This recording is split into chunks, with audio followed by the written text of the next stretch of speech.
We got your NBA dollar picks for the day. Basically, what that is every single day, I'll bet on every single game from the NBA slate, just on the spread and just on the over under.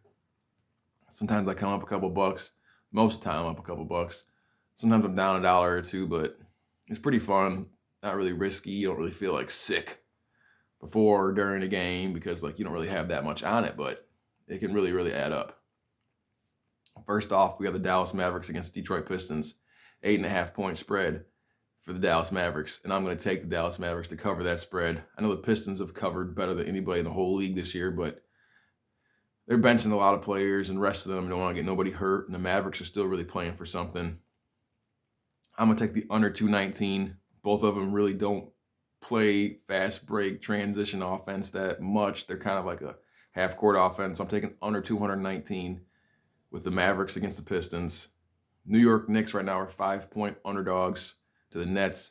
I'm going to take the Nets to win and cover. I know they haven't been doing that lately, but it's just getting really close to the playoffs. And if they're going to kick it on, they have to kick it on sometime, hopefully soon. And I think it's going to be now. I'm going to take the under 232 because the Knicks play really good defense. I know the Nets don't play really good defense, but the Knicks don't have that many players who can score in crazy bunches and they're super explosive. They play a lot of half-court offense. So, yeah, I'm taking the under 232. We have the Bulls against the Celtics. Right now, the Celtics are 7 point favorites. I'm going to take the Bulls to cover just because I feel like the Celtics are going to rest a lot of their players like they did like a week or two ago against Toronto to get ready for the playoffs. I'm going to take the over 223 because the Bulls can't play defense against anybody. They really just can't stop nobody. I mean, Vucevic is just not looking that great.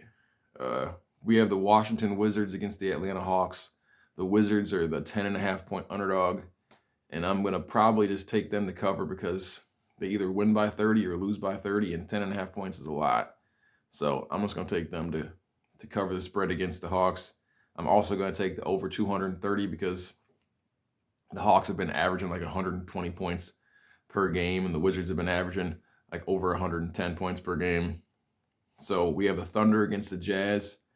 OKC is a 17.5 point underdog, and I'm going to take them to cover just because I don't feel like the Jazz can hold on to a 20 point lead the whole game. I mean, they gave up a 25 point lead just in the fourth quarter to the Clippers a couple days ago.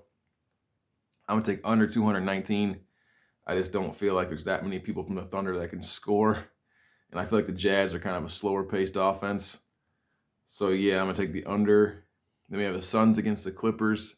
I'm going to take the Suns. Well, first off, the spread is Suns are 2.5 point underdog, which is weird, them being an underdog, but I think that they're going to rest a couple of their key players. And if that's the case, I'm going to take the Clippers, who have been hot since Paul George came back, to win and to cover. And I'm going to take the under 229.5 points. And that will be the dollar picks of the day. For April, it's Wednesday, I think it's April 6th, 2022.